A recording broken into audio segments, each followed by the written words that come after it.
एक बार फिर से स्वागत है आपका शास्त्रीय एजुकेशन में। कल हमने दीर्घ संधि तक पढ़ लिया था दोस्तों। आज उसके आगे हम पढ़ेंगे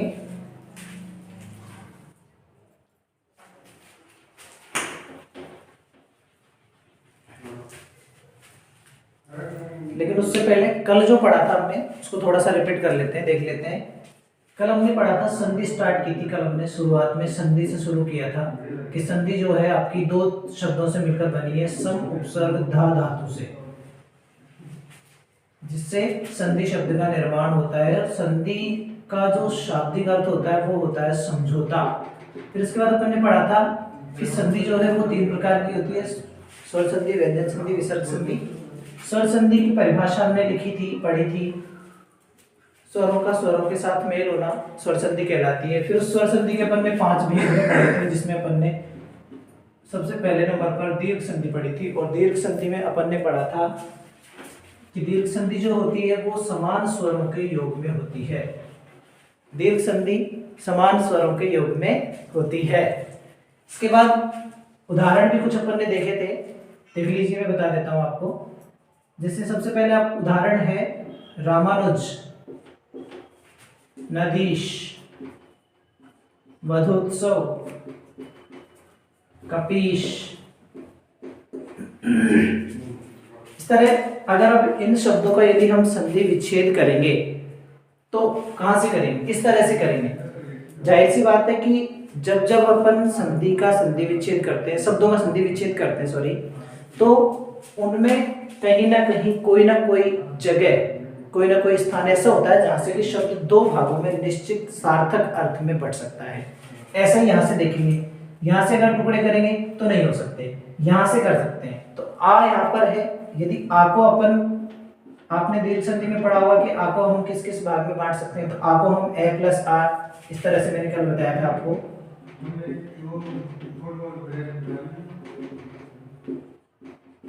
इन 4 भागों में ए को बांट सकते हैं। तो यहां पर राम प्लस अनुज, इसका हो जाएगा। ऐसे ही नदी प्लस ईश, ऐसे इसका हो जाएगा वधु प्लस उत्सव। ऐसे इसका हो जाएगा कपि प्लस ईश। तो ये कल हमने दीर्घ संधि यहां तक पढ़ ली थी। इसके बाद एक री का उदाहरण और बता दूं, मातृ प्लस ऋण मातृण, पितृ प्लस ऋण पितृण, होत्र प्लस ऋकार होत्रिकार। होत्रिकार एक संस्कृत का उदाहरण है, ध्यान रखिएगा, हिंदी का नहीं है। पितृ प्लस ऋकार पितृकार, मातृ प्लस ऋकार मातृकार। फिर नंबर 2 आज हम पढ़ने जा रहे हैं यण संधि। यण संधि ध्यान से समझ लीजिएगा दोस्तों, ये यण संधि आपके उपसर्गों में बार बार आती है। उपसर्ग के बहुत सारे उदाहरण ऐसे हैं जो यण संधि के उदाहरणों का निर्माण करते हैं, बहुत सारे हैं। आप जैसे न्यू उपसर्ग की बात कर लीजिए, वी की बात कर लीजिए, अनु की बात कर लीजिए, परी की बात कर लीजिए, ये जितने भी उपसर्ग हैं जो मैंने आपको अभी बोले, इन सबसे बहुत सारे शब्द ऐसे हैं जो बनेंगे और उदाहरण बनेंगे किसके, यण संधि के। वही मैंने आपको बताया था कि संधि का विच्छेद करते शब्दों का हम तो 2 भागों में बढ़ते हैं। 2 पद होते हैं संधि में, पहला प्रथम पद, दूसरा द्वितीय पद। तो यहां पर क्या होता है, प्रथम पद के अंत में ई या ई, उ या उ या फिर री, इन सभी में से कोई सा भी एक वर्ण होगा। प्लस दूसरी तरफ जो होगा वो होगा आपका असमान स्वर। क्या होगा दोस्तों, असमान स्वर।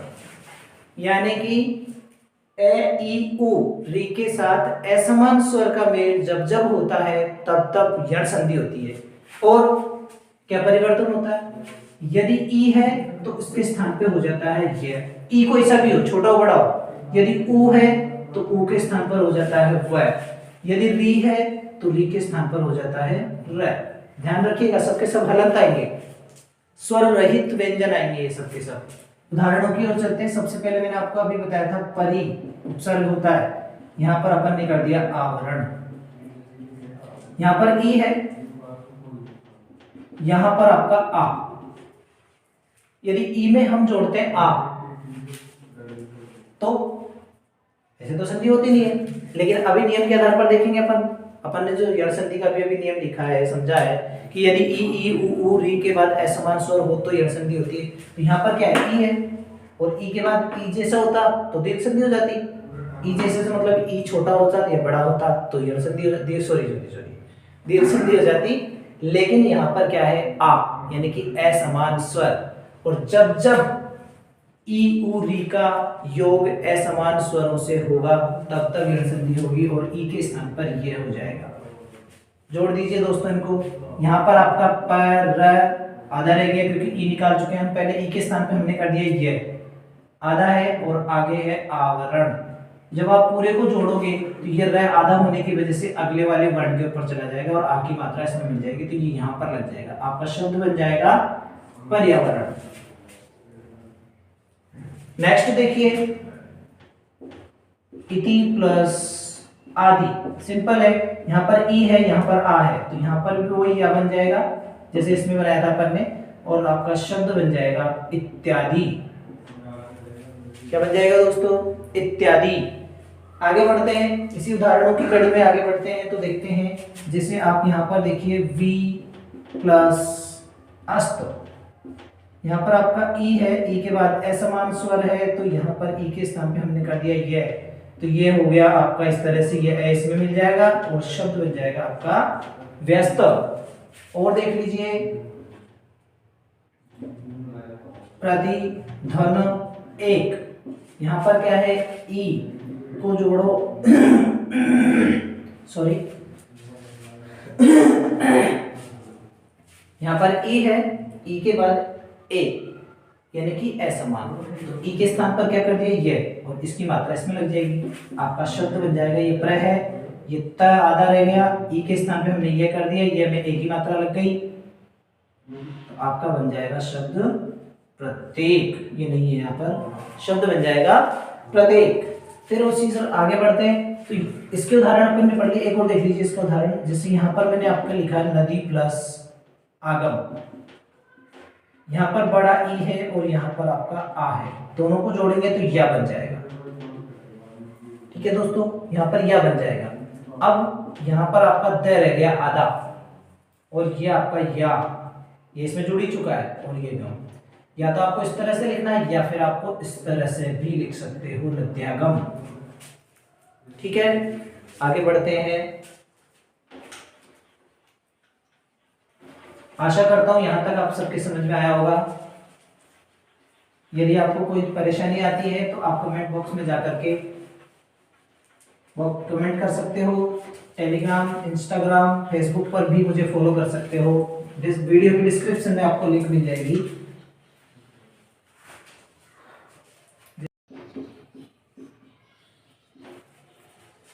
आगे देखते हैं दोस्तों, ये मैंने मिटा दिया था इसलिए दोबारा लिखा है। यहाँ पर अपन ने ई के उदाहरण पढ़ लिए, अब ऊ की बात करने जा रहे हैं। तो देखिए यहाँ पर आपका उदाहरण है वधु प्लस उत्सव। ध्यान से देखिएगा, अब यहाँ पर भी ऊ आ रहा है और यहाँ पर भी ऊ आ रहा है, तो ये बता सकते हो आप मुझे कौन सी संधि का उदाहरण लिख दिया मैंने, दीर्घ संधि का। क्यों? क्योंकि यहाँ पर दोनों तरफ समान स्वर है और समान स्वर में कौन सी होती है, दीर्घ संधि। समान स्वर में दीर्घ संधि। तो दूसरा उदाहरण देख लो, वधु प्लस आगमन, वधु प्लस आगमन। यहां पर आपका ऊ के स्थान पे हो गया आपका व, ये देखिए, और इधर है आ, इसका मतलब ऊ के बाद असमान स्वर, तो इन दोनों को मिलाओगे तो आपका हो गया वा, और यहाँ पर ध आधा रह गया, इसको मिला दीजिए वध्वागमन।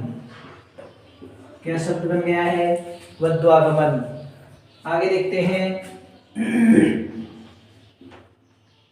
गुरु प्लस आदेश, ऊ के स्थान पे कर दो व में मिला दो आ, दोनों को मिलाकर बन गया वा। शब्द बन गया आपका, ये र है, र आधा है तो ऊपर चला जाएगा, शब्द बन जाएगा गुरु आदेश।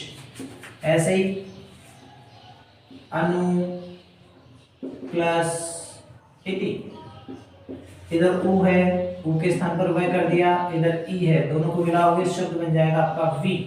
यहाँ पर आधा न, तो जब जब आधा न, आधा वर्ण हो कोई सा भी और उसके पहले यदि छोटी की मात्रा हो अगले वाले वर्ण, सॉरी अगले वाले वर्ड में यदि छोटी की मात्रा लगानी पड़ रही हो तो उस मात्रा को आधे वर्ड के पहले लगाया जाता है। कैसे? इस तरह से, अनु प्लस इति बराबर अन्विति। अनु प्लस ईक्षक क्या बन जाएगा? इस बार आपका शब्द बन जाएगा अन्वी, क्योंकि वी हो जाएगा यहाँ पर, वह नया आधा रह जाएगा ईक्षक, तो अन्वीक्षक शब्द बन जाएगा आपका। यहाँ तक समझ में आया होगा आशा करता हूँ दोस्तों। इसके बाद आगे बढ़ते हैं हम री की तरफ। री के उदाहरण देखते हैं। जैसे ये देखिए आप, री के उदाहरण है पितृ धन आज्ञा। यहाँ पर क्या है? री, री के स्थान पर कर दिया हमने र, री के स्थान पर क्या करते हैं? र। आगे क्या है? आ, र और आ को जोड़ो रा, ये आपका तय, तय आधा रह गया, और रा, इन दोनों को जोड़ोगे त्रिशूल यानी कि त्रा, क्या बन जाएगा? त्रा। तो ये आपका शब्द बन जाएगा पित्रा, और यहाँ क्या है? ज्ञा, पित्राज्ञा। दूसरा उदाहरण देखो इसका, मातृ प्लस आदेश। यहां पर वही त्रा बन जाएगा, क्योंकि तय में री है, री के स्थान पर र हो जाएगा, र में आ आगे से मिल जाएगा, और आगे देश लिखा हुआ है तो इसमें मतलब मात्रादेश।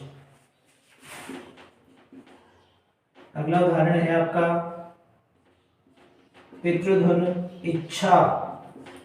जोड़ेंगे, इस बार त्रा नहीं बनेगा, इस बार त्रि बनेगा। क्यों? क्योंकि इधर मात्रा ई की है छोटी वाली, तो इससे शब्द बनेगा आपका पितृइच्छा। यहां तक समझ में आएगा दोस्तों? नहीं, आपको लिखना है लिख लीजिए, अन्यथा इसका स्क्रीनशॉट लेकर के रख लीजिए। इसके आगे पढ़ते हैं अपन, और देखिए थोड़े कुछ उदाहरण और देखते हैं। यणसंधि यहाँ पर लगभग समाप्त होने वाली है। आगे बढ़ते हैं अपन, थोड़ा सा और देखते हैं यणसंधि में कुछ उदाहरण।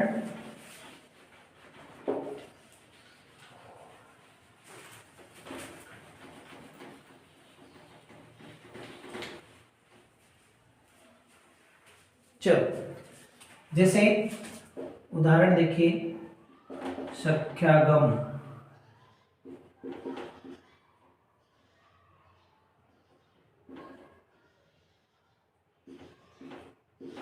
स्त्रेव, स्त्रीच्युत, स्त्रीचित, पदभाग्या, पूर्वादेश, मात्रालय। विच्छेद कीजिए, यहाँ पर क्या आ रहा है? आ। अब आ यदि आ रहा है बीच में, इसका मतलब अपन संधि विच्छेद करेंगे तो आ एक दीर्घ संधि के अंदर भी आया था अपना, तो वहां भी कर सकते हैं। लेकिन यण संधि की आप पहचान कैसे करोगे दोस्तों? देखो, यदि आपके शब्द में कोई भी आधा वर्ण आ रहा हो, स्वर रहित वर्ण, कौन सा वर्ण? स्वर रहित वर्ण यदि शब्द के बीच में कहीं भी आ रहा हो, और उसके ठीक बाद में यदि यह र व इन तीनों में से कोई सा भी वर्ण यदि आ जाता है तो वहां पर निश्चित रूप से यण संधि होगी। कैसे विच्छेद करोगे? देखिए, आधे वर्ण के बाद यदि ये आता है, अभी मैंने आपको लिखा था, मैं दोबारा लिख देता हूं उसको, वैसे इसकी जरूरत नहीं है लेकिन फिर भी मैं लिख देता हूं आपको, हो सकता है आपके पास नहीं है, आपने लिखा नहीं हो। यहाँ पर असमान स्वर होता है तीनों में, और इधर जो है ई के स्थान पे ये व और र हो जाता है। तो क्या करेंगे? उसका उल्टा करेंगे। पहले अपन इधर से चले थे उधर, तो अब उधर से इधर आएंगे, वापस रिटर्न आएंगे। यहाँ पर आधे वर्ण के बाद ये, तो ये को किस में बदलते हैं? ये को ई में बदलते हैं। अब यहाँ पर डिपेंड करेगा कि आपका शब्द किससे बन रहा है। तो सखी में बड़ा ही आता है, बिल्कुल सही है। और आगे क्या है? आ, जो ये में मात्रा लगी हुई है ना, वो प्लस के बाद चली जाएगी, दूसरे पद में चली जाएगी, शब्द बन जाएगा, विच्छेद हो जाएगा आपका सखी प्लस आगम। इसमें चलिए, ये के स्थान पे क्या हो जाएगा? ई, बड़ा ही आएगा स्त्री में, और एव। आगे बढ़ते हैं, वही सेम स्त्री है इसमें भी। आगे क्या है? उ, उचित। इधर देखते हैं, वधु में बड़ा हुआ आता है, और व में क्या है? इकाई की मात्रा है आ की, व का हो गया उ, व का हो गया उ। आगे बढ़ते हैं, सॉरी दोस्तों, ये यहाँ पर आपका दीर्घ संधि का उदाहरण लिखा हुआ गया है, इसमें दीर्घ संधि होगी, गलती से दीर्घ संधि का उदाहरण लिखा हुआ गया है, और ये आपका हो जाएगा मातृ प्लस आलय। इसमें मात्रालय, तो रा पूरा है, त आधा है, आधे वर्ड के बाद ये अवर है, तो यहाँ पर मात्रा, तो इसमें रा पूरा है और त आधा है, इसलिए यहाँ पर हो जाएगा मात्र प्लस आले। यहाँ तक ऋण संधि आपकी समाप्त होती है। इसके बाद हम शुरू करने जा रहे हैं गुण संधि। गुण संधि की शुरुआत कर रहे हैं अभी हम। आशा करता हूँ यहाँ तक आप लोगों के समझ में आया होगा। यहाँ तक किसी को कोई भी समस्या हो आप कमेंट बॉक्स में जाके कमेंट करें। फेसबुक इंस्टाग्राम पर भी फॉलो कर सकते हैं, वीडियो के डिस्क्रिप्शन में आपको लिंक मिल जाएगी। गुण संधि की हम बात करने जा रहे हैं। गुण संधि में देखिए क्या होता है दोस्तों, गुण संधि होती है आपकी वही पहला पद और दूसरा पद, प्रथम पद के अंत में आपके यहाँ पर होता है ए या आ, प्लस दूसरे पद के प्रारंभ में होता है आपके ई या ई, उ या फिर री। यदि ऐसा होता है तो इनका योग यदि इनसे होता है तो आपका गुण हो जाता है ए, यदि इनका योग इनसे होता है तो आपका गुण हो जाता है ओ, और यदि इनका योग इससे होता है तो आपका गुण हो जाता है अर। ठीक है दोस्तों, अर हो जाता है, ए ओ अर, ये तीनों के तीनों गुण है। उदाहरण में चलते हैं, देखिए सुर प्लस इंद्र, ए और ई, इनकी चार स्थितियां बनती है, मैं बता दूं, इसकी चार, इसकी चार। कैसे कैसे बनेगी, पहले इसकी देख लीजिए, ए के साथ ई जोड़ेंगे, ए प्लस ई, आ प्लस बड़ा ई, ए प्लस और ये आपका आ प्लस छोटा ई। इस तरह से चार स्थितियां बनती है। कोई ऐसी स्थिति का उदाहरण आपके यहाँ पर हो सकता है। ए प्लस ई बराबर क्या हो जाएगा, दोनों को जोड़ करके, यहाँ पर दोनों को जोड़ करके होगा ए, तो क्या हो जाएगा शब्द आपका सुरेंद्र। महा प्लस ईश क्या हो जाएगा महेश, क्योंकि यहाँ पर आ और यहाँ पर ई दोनों को जोड़ोगे ए। रमा प्लस इंद्र शब्द बन जाएगा आपका रमेंद्र। यहाँ तक कोई दिक्कत नहीं आ रही होगी, यदि आती है तो आप पूछ सकते हो, कमेंट बॉक्स में जाके आप कमेंट करें, वहां जाके आपको समस्या का समाधान हो जाएगा आपकी का। नेक्स्ट इसके हो गए, आगे इसके देखते हैं, एक और देख लो इसका, चलो इसका ही देखते हैं। होगा महा प्लस उदय, यहाँ पर आपका आ और यहाँ पर आपका ओ, आ और ओ को यदि हम जोड़ते हैं तो शब्द बनता है आपका ओ, शब्द बन जाएगा महोदय। यहाँ देख लीजिए, और महा प्लस उत्सव, उत्तर प्लस उत्तर, प्रश्न प्लस उत्तर, आ और ओ को जोड़ेंगे ओ बन जाएगा, शब्द बन जाएगा आपका महोत्सव। क्या बन जाएगा महोत्सव। उत्तरोत्तर को जोड़ते हैं, उत्तर प्लस उत्तर जोड़ते हैं तो शब्द बनता है आपका उत्तरोत्तर, यहाँ पर आपका हो जाएगा प्रश्नोत्तर। ये उ के उदाहरण है दोस्तों। आगे हम ली के उदाहरण देखेंगे, लेकिन इससे पहले आप चाहो तो इसका स्क्रीनशॉट ले सकते हो। आगे बढ़ते हैं हम गुण संधि में ही।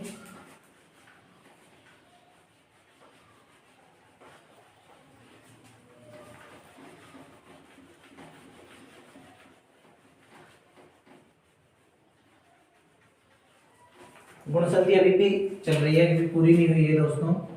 गुण संधि में और देखिए, री के उदाहरण अपन ने अभी करे नहीं है, तो कुछ उदाहरण इसके देख लीजिए। महा प्लस ऋषि, यहाँ पर आपका आ और यहाँ पर आपका री दोनों को जोड़ेंगे तो बन जाएगा अर।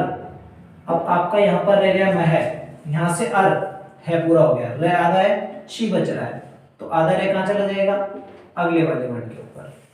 वो कहा जाता है ना दोस्तों, आधा जो व्यक्ति होता है, जो कम ज्ञान वाला होता है, वो ज्यादा उछल कूद करता है, एक लोकोक्ति है, अधजल गगरी छलकत जाए, तो आधा रह हमेशा कहाँ चला जाता है अगले वाले वर्ड के सिर पर बैठ जाता है। कर्णवत प्लस रिद्धि शब्द बन जाएगा आपका कर्णवर्धी। राजा प्लस ऋषि शब्द बन जाएगा आपका राजर्षि। यहाँ तक आशा करता हूँ सबके समझ में आया होगा। गुण संधि आपकी समाप्त हो चुकी है लगभग, और कुछ उदाहरण देख लेते हैं सभी के मिलाकर के एक साथ। जैसे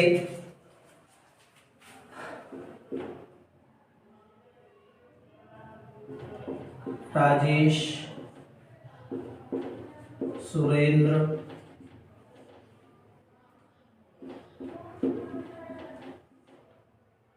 गंगोदक,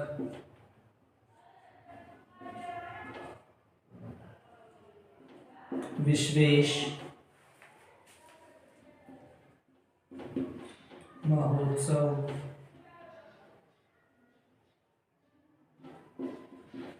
सप्तर्षि। अब यहां पर इनके विच्छेद कैसे करेंगे ये देख लीजिए दोस्तों। जब जब आपको किसी शब्द का विच्छेद करना हो तो कुछ नियम, कुछ बातें याद रखनी पड़ती है। अभी अपन ने दीर्घ संधि की बात करी तो दीर्घ संधि में आ, ई और उ बीच में आता था, वहीं से विच्छेद करना है। यण संधि की हमने बात करी तो यण संधि में क्या होता था कि आधे वर्ण के बाद य व र यदि आता है तो वहीं से विच्छेद करते हैं और य व र को ई उ री में बदल देते हैं। आगे बढ़ते हैं, गुण संधि की हम बात करते हैं तो गुण संधि में क्या होता है कि यदि बीच में, शब्द के बीच में ए ओ अर यदि आता है तो हम उस ए ओ अर को किस में बदलेंगे, ए को बदलेंगे ए या आ प्लस ई या ई में। ओ आता है तो ओ को बदलेंगे ए या आ प्लस उ या उ में बदलेंगे। यदि अर आता है अर तो हम उसको बदलेंगे ए या आ प्लस री में बदलेंगे। ये ए या आ ये डिपेंड करता है आपके शब्द के ऊपर कि आपका शब्द किससे पूरा हो रहा है। ठीक है, तो यहां पर आपका पहला ही शब्द है राजेश, बीच में आ रहा है ए को किसमें बदलेंगे ए आ ई, तो राजा धन ईश। दूसरा शब्द है आपका सुरेंद्र तो सुर धन इंद्र। तीसरा शब्द है गंगोदक तो गंगा धन उदक। चौथा शब्द है विश्वेश तो विश्व धन ईश। पांचवा है महा प्लस उत्सव। नेक्स्ट है सप्त प्लस ऋषि। अब आप यहां देख सकते हैं, यहां पर सप्तर अर महो विश्वे गंगो सुरे राजे, सब में जो आपको यहाँ पर आ रहे हैं वो सब कोई ना कोई सा स्वर आपको सुनाई दे रहा है, उसका उच्चारण यहाँ पर आपको सुनाई दे रहा है। तो इस तरह से आपकी ये यण संधि समाप्त होती है दोस्तों। कल फिर मिलते हैं नई क्लास के साथ, तब तक के लिए अलविदा, राम राम। अपने और वीडियो देखने के लिए और पढ़ने के लिए अपने चैनल को लाइक करें, शेयर करें, सब्सक्राइब करें, कमेंट बॉक्स में जाके कमेंट करें। धन्यवाद।